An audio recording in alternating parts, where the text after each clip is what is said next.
Madam Chair, I do not understand bakit a person convicted of child abuse is still sitting in a seat. You allowed her as my comment and then you will not allow me?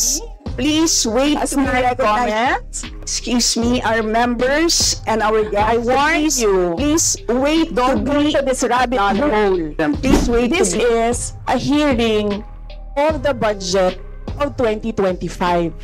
Nasaan dito ang confidential funds? Yung tanong niya, Madam confidential Chair. funds. Nasaan dito?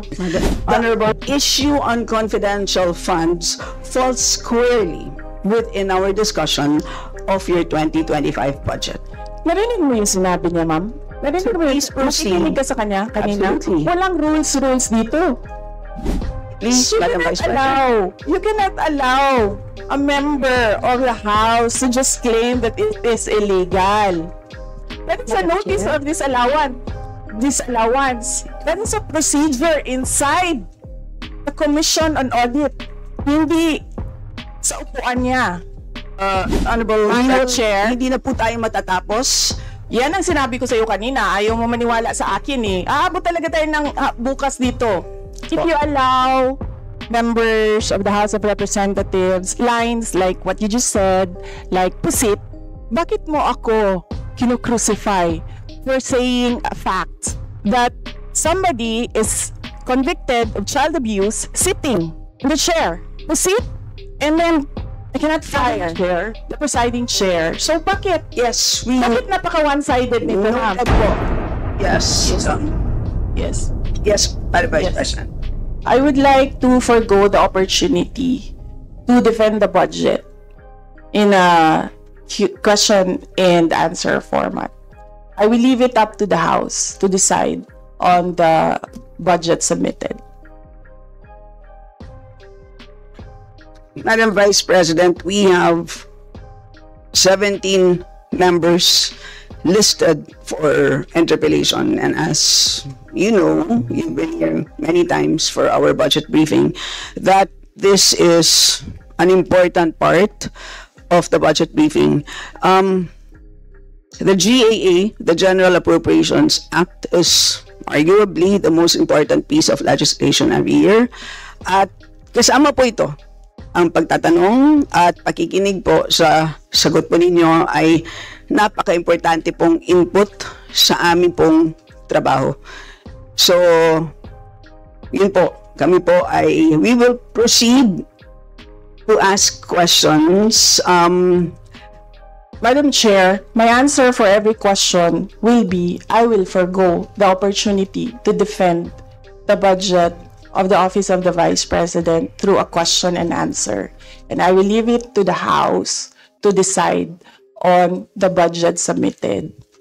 So, magsasayang tayo ng oras dito, paulit-ulit yung sagot. That is acceptable to us.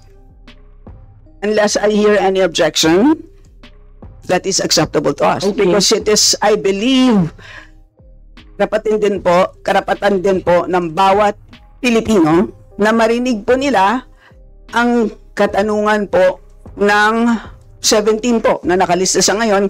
Palagay ko, kung meron pong dadating dito, baka dumagdag po. Pero marami pong issues na hinaharap po tayo ngayon. Kayo po mismo, nakikinig po kami sa inyong speech po kanina, kahit na hindi po siya related po sa ating budget. Marami pong na-spark na mga tanong, kaya palagay ko, kaya nga sinabi ko kanina, ilimit natin ang mga tanong tungkol sa budget. So, yun po. So, kung kayo po ay binigyan po namin ng pagkakataon na i-share po ang insights, kami rin po ay magsasabi din po ng aming mga katanungan. So, with that, the Deputy Minority Leader, Madam Franz Chair. Castro, may now proceed. With all due respect, I will not Madam Chair. repeat my question my answer every time there is a question. And may I seek permission that every time there is a question, that is my answer. Madam Chair, I will call you and you can do as you please, Madam Chair. But I will recognize you. Okay.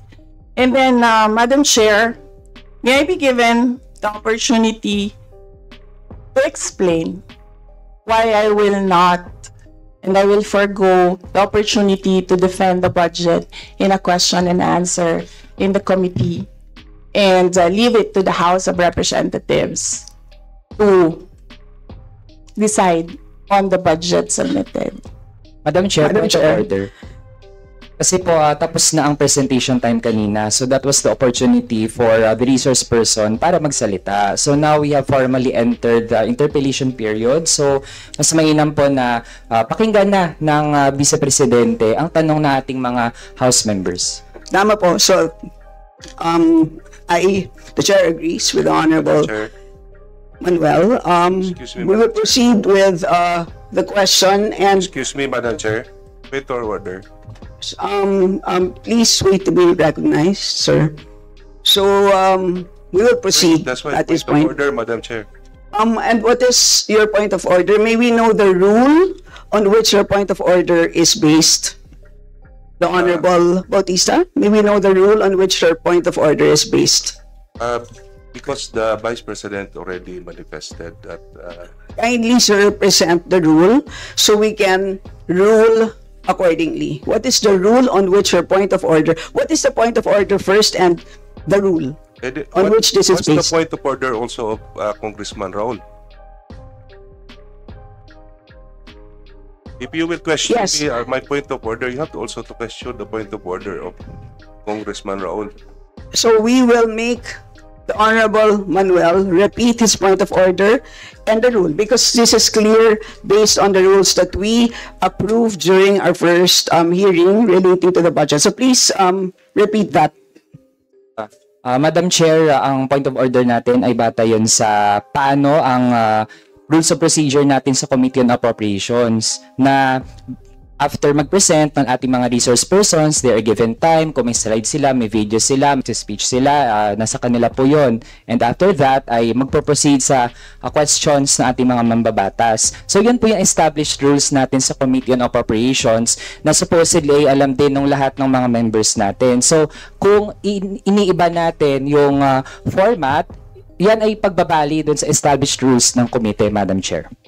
Yes, and Madam Chair, so excuse me, Madam Vice Yes, President, there's a point of order that was raised, so we have to first rule on that. So there's a procedure that we have to follow. yes, Madam, may I just say that this is not part of the presentation? This is an explanation of my answer. no, but there is a Diba? point of order which we will have to first decide upon. Pasensya na po. So what? So there's. So are you objecting to the ruling of the chair, the Honorable Bautista? So we. So yeah. So we have taken note of the point of order, which we have accepted, and at this point, the chair rules that we shall proceed. So the Honorable Franz Castro may now proceed with her interpellation. You have the floor, ma'am. So, Madam Chair, siguro first observation, no, yung on the budget for the 2024, yung Vice President na nagsabi, Madam Chair, na slow and low utilization. So nakita naman natin doon sa presentation. So yung utilization ay napakababa.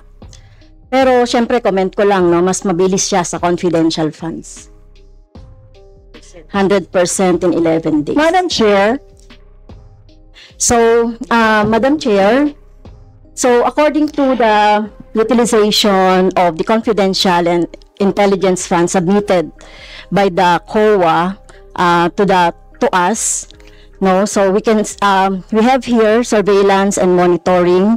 Sabihin ko lang, Madam Chair, no, yung purchase of information out of 125 million confidential funds in 2022, purchase of information 14 million, payment of reward 10 million, rental and other incidental expenses relative to the maintenance of safe houses 16 million, purchase of supplies 35 million, provision of medical and food aid 40 million, payment of incentives or traveling relative to confidential operations is 10 million. So a total of 125 million conducted surveillance in 132 areas in 11 days. So 100% utilization. Madam Chair, I have also here a report about the notice of disallowance. According to the notice of disallowance, the COA disallowed 73,287,000 out of 125 million confidential funds used by the OVP in 2022. So this is 58.63% of the 125 million. So can you confirm, the Vice President? Madam Vice President. Madam Chair, since you allowed her a snide comment, you will allow me a snide comment as well. So my question is, Madam, can you yes. confirm? Yes. Yeah, okay. Diba? Okay. Yes, Madam Chair. So Before you proceed, may I remind both our guests and our resource You should have persons reminded her to when she said the refrain line, diba? I called your attention, Madam Chair. You did not recognize me. So, ngayon, sasabihin ko na, if you allowed her that, you allowed me a snide comment as well. I don't recall hearing a snide comment, Madam Vice President. Ang snide comment, that's a matter of judgment. So please proceed Secretariat, please Madam proceed, Chair, ma'am, I would like the with your- Secretariat to repeat the first 3 lines of the comments. well, a point of order, Madam Chair. Point of order, Madam Chair, kasi parang So let's please proceed with the answer. point of order, Madam Chair, kasi parang siya yung nagpe-preside eh. Yes, that's why Kasi inutusan Madam mo yung Vice President. secretariat natin sa Committee on Appropriation. Yes. Alam mo, So, ano, diba? So, please, yes, okay, thank you, Madam Madam Vice Chair. President, please proceed with the response. There's a question. Please proceed with the response. Madam Chair, I do not understand bakit a person convicted of child abuse is still sitting in a seat. Point of order, House Madam of Chair, ito yung sinasabi natin na dinadivert ang usapan sa ating budget hearing. Kung nagawa po niya yan sa Senado, Madam Chair, dapat hindi natin yan pahintulutan dito sa Kamara. You allowed her a snide comment and then you will not allow Please, me please wait a to be snide recognized. comment? Excuse me, our members and our guests. I warned you. Please wait Don't go into this rabbit hole. Please wait to be acknowledged before you speak. Okay, so at this point, Honorable Manuel. Madam Chair, again, it's another point of order kasi kapag may mga deliberation tayo, we should stick to the topic. Hindi pwede, Madam Chair, na dinadivert natin yung usapan para hindi natin sagutin yung tanong ng mga mambabatas natin. This is actually the best opportunity, formal proceedings, nakikita po ng publiko para malaman anong sagot ng Vice Presidente. So hindi po natin napapayagan ang ganong mga argumento na hindi naman tumutumbok sa topic natin. So, Okay, Madam Vice Chair, President, there's I will a make this question. easy for you. Please make Sige, ma'am. your responses direct to the point. Sige, ma'am. I will make this easy for you. What rules are we using for this budget hearing? We have our rules Yes, ma'am. adopted by the Committee on Appropriations. Right, okay. We searched for that rule. So, we only found the general rules. So, we have a copy of the rules for the budget hearings. Well, as far as I'm concerned, mas importante ang rules para sa amin. Kayo po, ang kailangan nyo lang marinig is yung acknowledgement for you to begin to speak. Yun lang po ang pinaka-importante para sa guests. Sa totoo lang po. Yes, ma'am. So, ang pinaka-importante, yes, you may proceed. At saka po yung adjournment. Yun lang po. Yung termination po. Yun ang pinaka-importante lang po. For the rules, yun ang ay importante para sa members. But we may provide the copy to you. Yes, So ma'am. please proceed and answer the May we question. request a copy? Yes, yes, absolutely. But Yes. please, there is a question. And do you want us to repeat the question? And we will not penalize you all the time. I don't You can repeat the facts from the notice of disallowance. I don't from need a the repeat Honorable of the Franz. question. Yes, Honorable Franz Castro, you may repeat your question on the notice of disallowance, I believe. Yeah, tama, Madam Chair. So according to COA, the notice of disallowance is amounted to 73,287,000 out of 125. At ito po, Madam Chair, yung mga breakdown ng mga disallowed na mga na mga purchases. So reward payment of 10 million, payment of rewards, various goods 34.857 million, payment of rewards, medicines 24.93 million, tables, chairs, desks, computer and printers 3.5 million. So, ang question, Madam Chair, so yung letter A, B, and C, so nakita naman natin nandoon yung sa joint circular. How about yung ito, no? How about yung mga tables, chairs, desktop, computer, na umabot po ito sa 3.5 million. So, pwede bang maipaliwanag kung bakit ito pinurchase, Madam Chair? Madam Vice President. Madam Chair, I still request for the rules of the budget hearings. Okay, Vice President. gusto mo sagutin ko, ma'am. Yes, Madam. This is a hearing of the budget of 2025.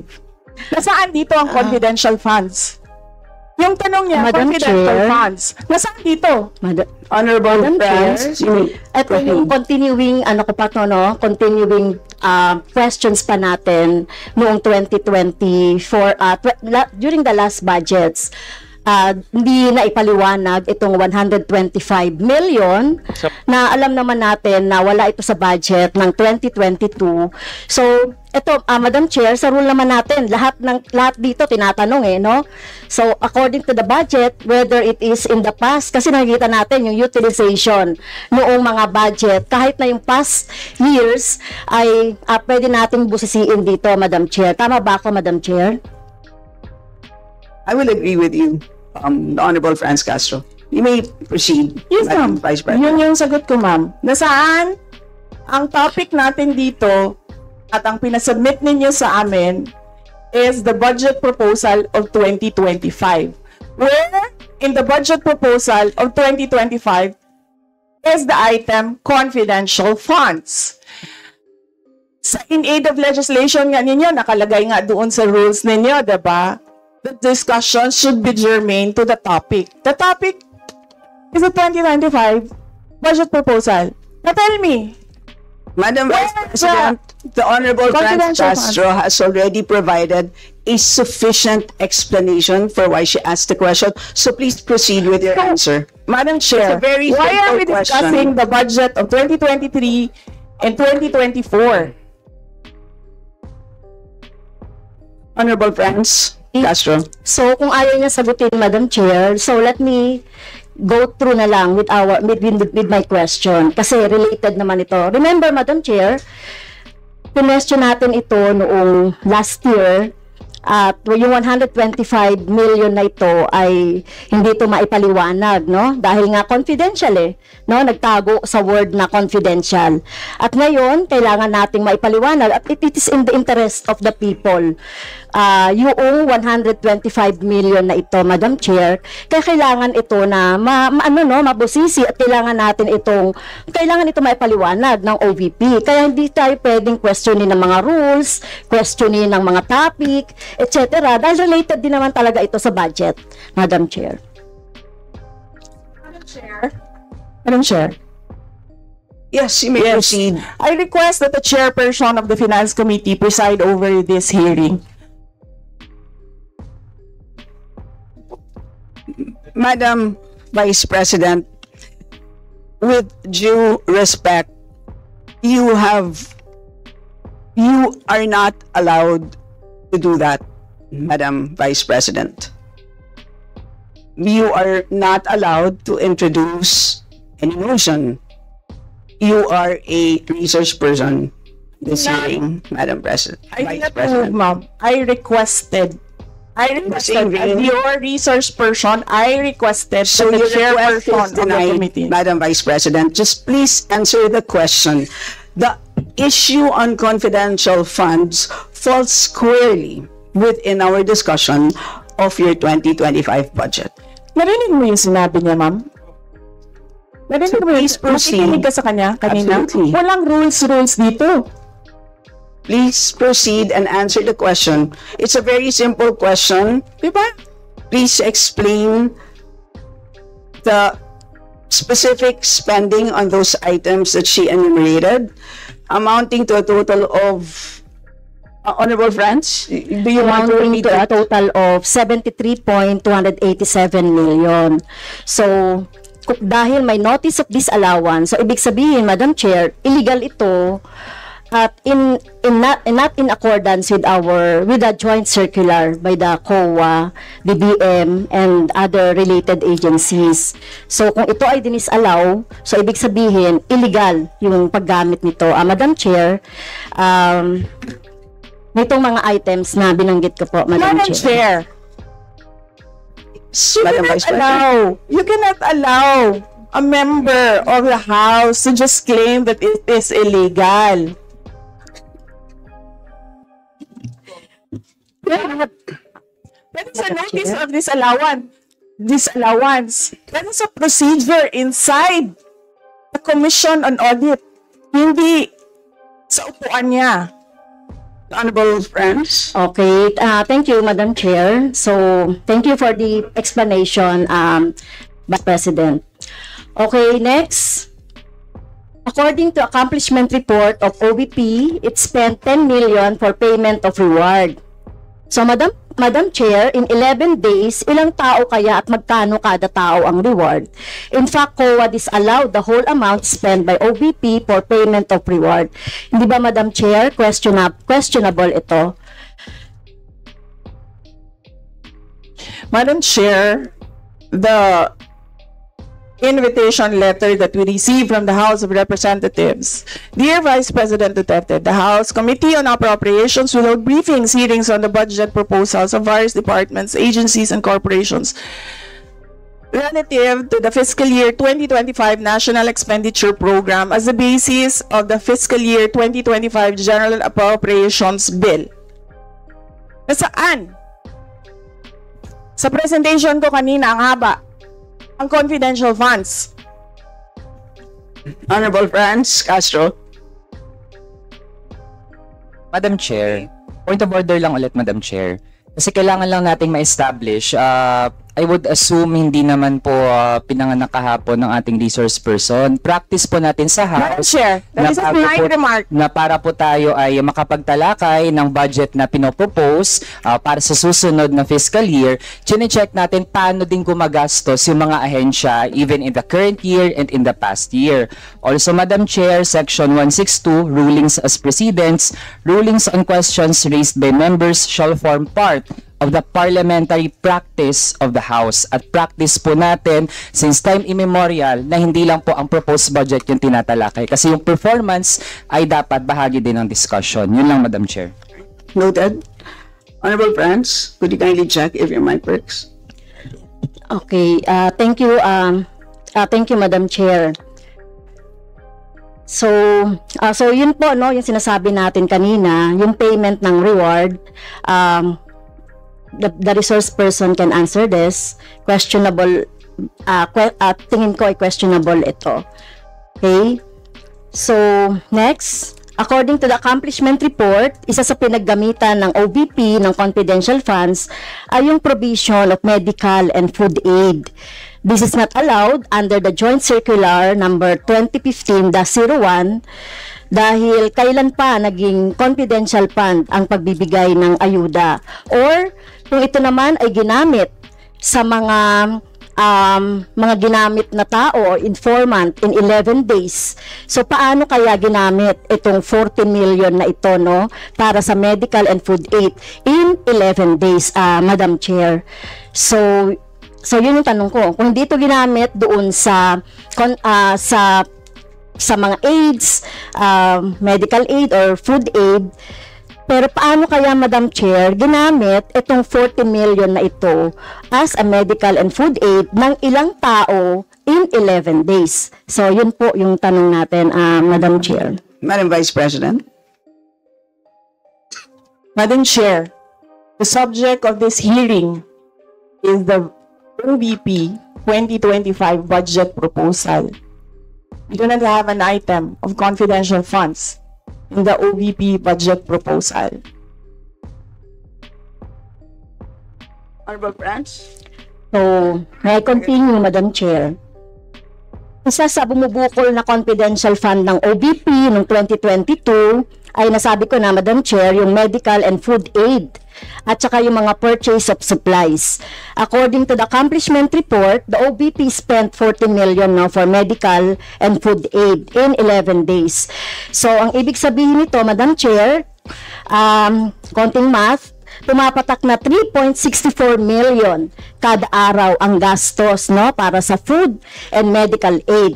So hindi natin maintindihan, Madam Chair, paano ito ginastos in 11 days, no? 3.64 million kada araw dito sa item na ito.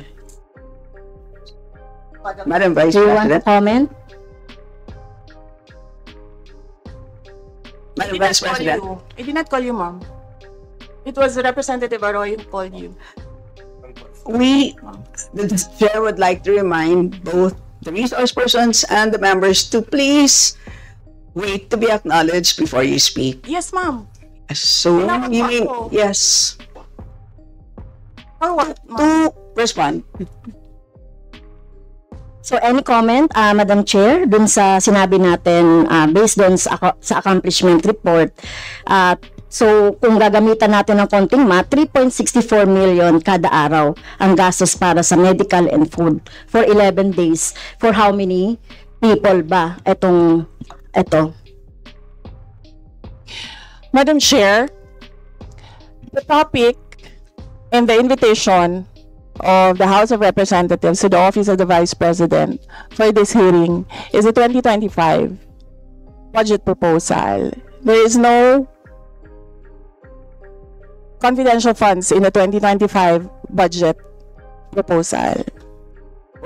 For the information of the body, the letter that we sent, our Madam Vice President, reads as follows. In the second paragraph, we noted the following topics to be discussed. Item number 3 is comparative budget allocation and utilization rate from fiscal year 2019 to 2023. That's item number 3.